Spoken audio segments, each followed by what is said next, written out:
For a long time, I was considering an HF radio. I couldn't decide between the ICOM IC7300 or the ICOM IC705, the all-mode radio. I spent a lot of time and I couldn't decide which model to get for a very long time. I'm not new to radio. I am an advanced ham radio since the 70s. Initially, I built my own, converted discarded military equipment to ham bands, even did HF kit radios. My first commercial radio was the Yaesu FT101. Heavy tubes, but loved it. Eventually, I went all ICOM and haven't changed my choices on this brand. We did all mode HF, VHF, UHF. We did satellites. We did meteor showers communication, mostly SSB or CW. Aurora communication. It was interesting. You point your antenna to the north. You talk to, on VHF, UHF, you talk to people in South America when the Aurora was there. I even managed to do EME once. I heard my own voice bouncing off the moon. I had a very, 22, 2, 4, something like 88 antenna beams and lots of power. I unfortunately had to give that one up for the love of neighbor, so I dropped this one. I even have a DOC endorsement allowing me to do SSTV. It was interesting, but it was short-lived. We managed repeater sites, had our own FM repeater and packet radio repeaters. I love the cross-band VHF, UHF repeater setup, and I had it set up as a mobile for different events. I wish I still had that ICOM mobile radio. It was fantastic. Now, regarding the 705 and the 7300, the IC 705, small but bricky when you look at it. It's a QRP radio. That's okay. It does have a 2-meter and 70 centimeter with HF all mode. Very nice feature. It was a selling point for me. It didn't have a tuner built in, which was a very negative point for me. You lose portability and it's no longer a small package when you have to get an external tuner and if you want more power, an amplifier. I found, because I used to build a lot of my own antennas, especially quad antennas, and I like playing and designing antennas. So antenna matching is important. And you can spend most of your time always adjusting the antenna or playing with it, making minor tweaks. A tuner reduces it. You don't have to be as critical. Just bring it in the ballpark and let the tuner do the rest. In a home environment, the radio had to be tidy. Can't look cluttered and messy. The cabling, I like to see it hidden. Unfortunately, the ICOM 705 failed there very badly because most of the connections, antennas, wires is on the side. Unless you built it into a compartment, then you're basically a base, so might as well get a base unit, and the 7300 is a little bit cheaper, so it doesn't make sense unless you're strictly doing off-grid type of thing in the bushes and the mountains, whatever. But the 7300 can do the same. And equipment-wise, bulk, by the time you add all the other equipment that your 705 needs, it's about the same. So packaging size, the 705 in the end didn't really have an advantage. And looking online, I can see all sorts of man packs that people create, so bulky. and even others found it was negative in the end. I did look at similar types of radios from China. I won't mention the brands, there's two or three. But the price difference was nigh enough. They're mostly preview type, having minor issues. They're getting feedback from purchasers to improve on it. They did have a cleaner look. If the units were around $400 to $600 Canadians, it would be a good second radio to play with. But once they go over the $1,000 mark, you're better off to get another ICOM. ICOM is a proven Japanese product with a long history. I still couldn't decide. So I said, I need to physically look at it. So I went to a local ham store to physically see the 705 and the 7300. The first time that I looked at the IC 705, it looked like a first choice. Later, I started to question it due to the reasons I mentioned above. On my second visit, I found the IC 705 wasn't attractive to me. I looked a bit closer to the ICOM 7300. It wasn't really a large radio. It looked bigger next to the IC 705. It's not small, but it's definitely not big. It's compact and light. And all the connectors are in the back. Cabling is easy to hide. It has a tidy look, a clean look in a home environment. Depending on your spouse, it can make them happier, depending where your ham shack is, I guess. So, clean look, tidiness. And if you're not really using it for portable or, off-grid use, something like that, save yourself $100, get to 7300. The 7300 is an all-mode radio. It has HF. The only VHF it has is 6 meters. No UHF or VHF like 2 and 70 centimeters, which is not really a big issue. It sounds like a good selling point, but it's not. We have a bunch of VHF, UHF handheld, mobile-based setup. If you don't have any other radio, let's say you just have the ICOM 705, then while you're on it, you couldn't monitor any VHF repeaters while on HF. When you're working on a project, testing, making some designs, there, antennas, whatever, you want to be able to communicate with a partner perhaps on the other side of town or even in another province if you because you can link these repeaters and you can get the feedback. But you can't do that if you only have the ICOM 705. So I think I made the right choice in getting the 7300 because VHF, UHF, I have them coming out of my ears and they're so cheap. You can run this radio as a QRP, low power.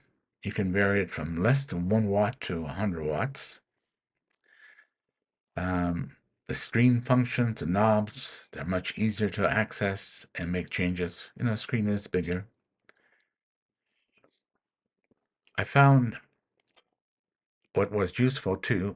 I have an SDR Connect software with their box, and running at 0% power, so it's only milliwatts on a dummy load, I can monitor my own signal, make adjustments, see how my audio it's like, and I don't have to do that on the air or even on a dummy load running 10 watts or more.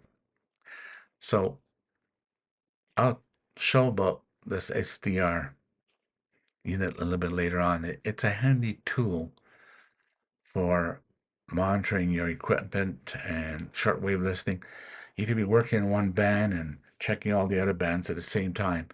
And once it opens up, let's say you're on 40 meters, 40 meters dies out, there's no skip. You're monitoring on your SDR. Oh, 20 meters is open. You can switch. Don't even have to leave. So it's a handy tool.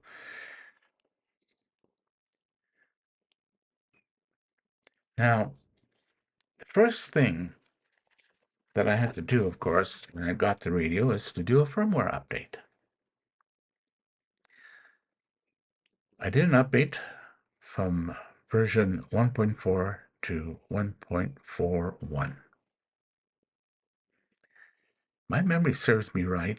I formatted the SD card, downloaded the firmware from ICOM Japan. I'll show you how to do that. Put it on the SD card, mounted it, and I did an update. Well, shortly thereafter, 1.42 came out. Did the same thing, but I couldn't see it. I couldn't find it. It wouldn't work. I figured out later on what the issue was, and I'll show you that in a video. It was a silly issue. I failed to place the firmware within the folder it created when formatting and saving settings. So you have to format, save the settings of your ICOM before you before you do a firmware update, and you drag the firmware not onto a blank format SD card like most other devices, but within the folder that it created, your settings. Again, I'll show you a video on that. I noticed others online ran into the same issue, but because they downloaded the firmware from ICOM Japan on, I think, Japanese side, they felt it wasn't ready for the American market, which is why they couldn't see it. But it really was an issue where they placed the firmware package so that it'll be visible to select. Okay. Give you a quick intro about what I did to determine which radio I'm going to buy. And I got the ICOM 7300. And after playing with it, I have no regrets. I'm glad I didn't go for the 705, at least for me. Depending on what your reasons are, what you're looking for, I gave you mine. And it may match yours or it may not. So, nothing wrong with the 705. It has its place.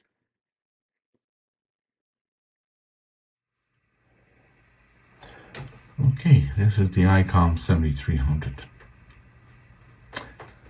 Okay, menu. Uses.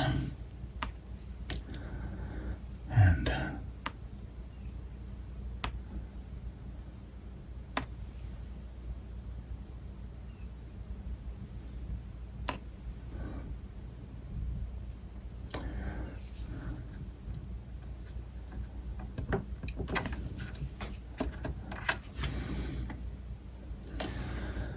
okay, it's,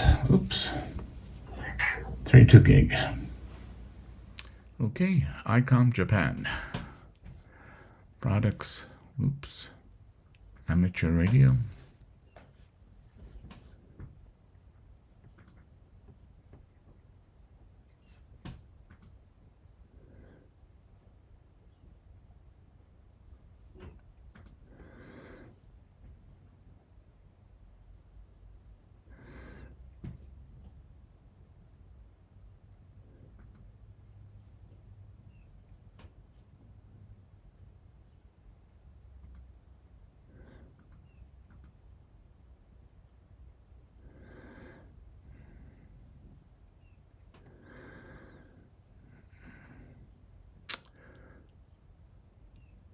Okay. Excuse me. If you're going to connect your ICOM 7300 to your computer, you need to download the USB drivers. Unfortunately, they only provide Windows version of it, Windows 10. So you have to go to a different site to get one for the Mac, which I will show later. Okay, let's go back. And we will go to firmware.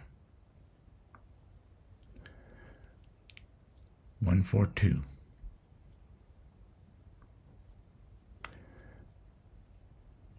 to select I read, you download it. And you can go back after that's done.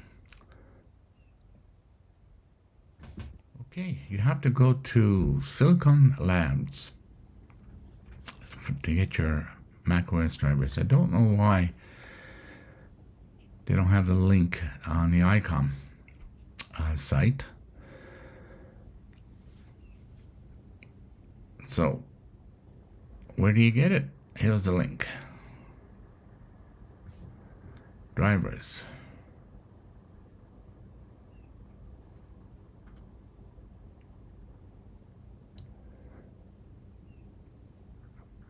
Here's the options.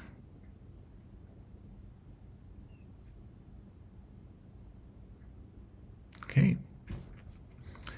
So it's just a matter of installing the drivers. This will allow you to connect your MacBook Pro or iMac with whatever Mac computer you're running, and I'm running the latest right now, which is Sonoma, and works great with actually not just the ICOM radio, but with other software, which we'll talk about that another time.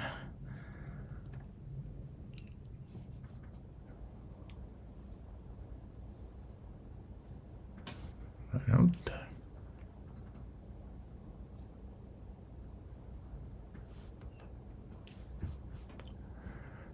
Okay, this is the data, and this would be the Silicon Lab, which you have to mount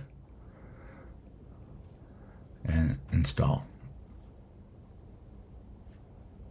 That's it. Works.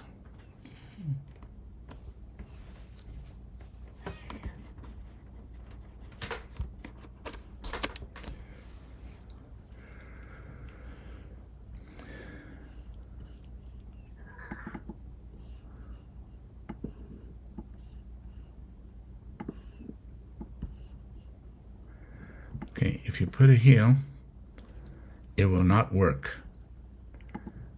You need to put it in here.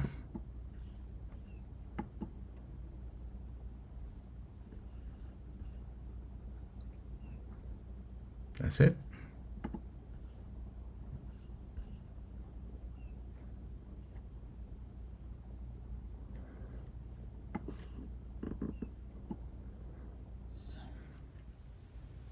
Menu. Use this.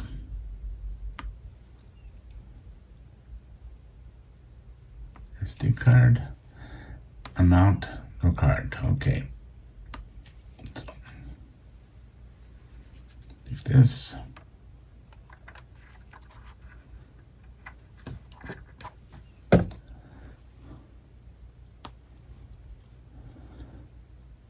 Firmware.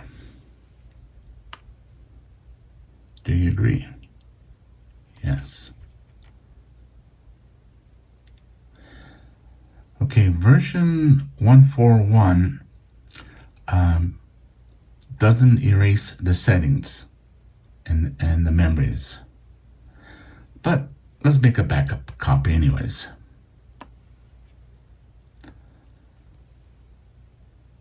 Now, ignore this one, beginning with a dot. I think it has something to do with the Mac system having an invisible file.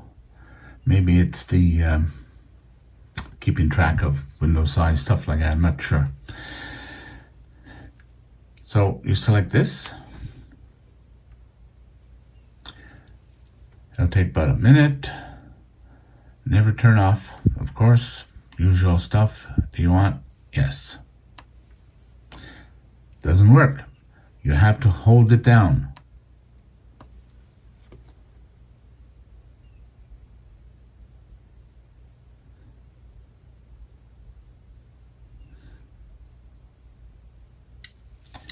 Notice right here, 142, call sign, 0%. Simple. But you know, if you format the card using the ICOM, You take it out, you put in your update, firmware update, and shove it back in. Won't work. It doesn't see it. So you need to format, then save your settings, and then the folder is created, and then you put it in the right place. I did go online and try to read the instructions, but to be quite honest, I never caught that. So if it was there, being new, I guess I must have missed it, if it was even there. What throws me off is that most other updates that I do, usually they tell you to format the disk, have nothing else on there, throw in your firmware. This one is different.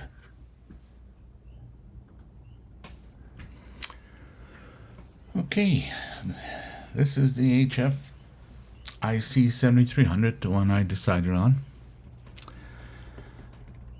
You know, the waterfall, at first I thought it was just more like candy, but surprisingly, it certainly is a useful tool, especially when you're looking for signals. I haven't played with it that much yet, but the little bit I've done, yeah, it's nice. Saves a lot of tooling around.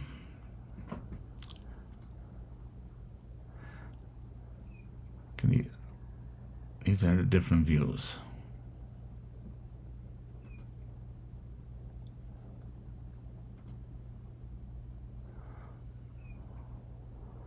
Yeah, okay.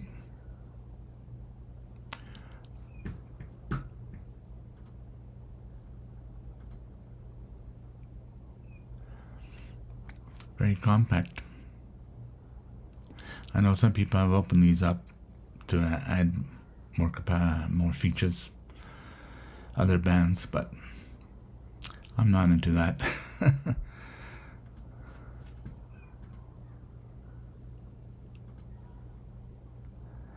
I guess that's the other side.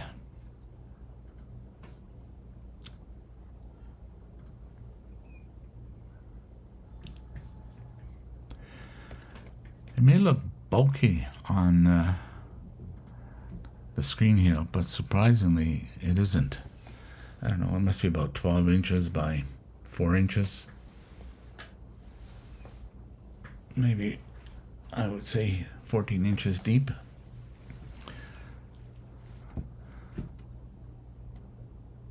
Okay. And this is the back. Your antenna. This is the USB-B. So you need a USB-B, and if you do get one with a toroid coil or something on it. It will cut out any RF. You know, get a good quality shielded cable. And this is the key right here, which I use. I usually, it's a 3/8, I think it is, and I had a cable from years ago, 1/4 inch, like stereo plug, but I have adapter, so I could just plug into a 3/8 or 1/4, I forget what they call it now, and speakers, things of that sort. You have everything that you need. All in the back, it's clean. And this is the power. Yeah, this is one piece of equipment that I never tried to sell. And this Alinco 32 amp power supply, which I can run any unit that operates at 13.8 volts. There's a fixed setting in the back, or you can turn off the fixed setting and you can make it variable anywhere from 0 to 16 volts. Right now I have the meter switched to voltage, and this will be the current consumption right now, which is well, definitely under 2 amps. Okay, and you have little connections in here for 5 amps. You have a cigarette plug, the old, for 10 amps. And of course in the back you can connect your heavy duty 30 amp units. I am impressed. It's been solid, it's been reliable. I've had this at least 10 years, if not longer. It's, if you're looking for a power supply, definitely a good one. You can buy cheaper ones, you can buy lower amperage. For the ICOM 705, you wouldn't need one very heavy. But when you're running 100 watts, definitely want, I think it's 20 amps or more. Okay, thought I'll show you that. That's what I'm using with my ICOM 7300. And as you're probably aware, I have solar and solar batteries, so there'd be no problem running portable or RV or camping if I wanted to. Though I don't intend to. I have the VHF, UHF for communication. Camping is, RV is a change. You don't want to be doing the things you do at home. No TV watching, no radio listening. Just enjoy the camping. There you go.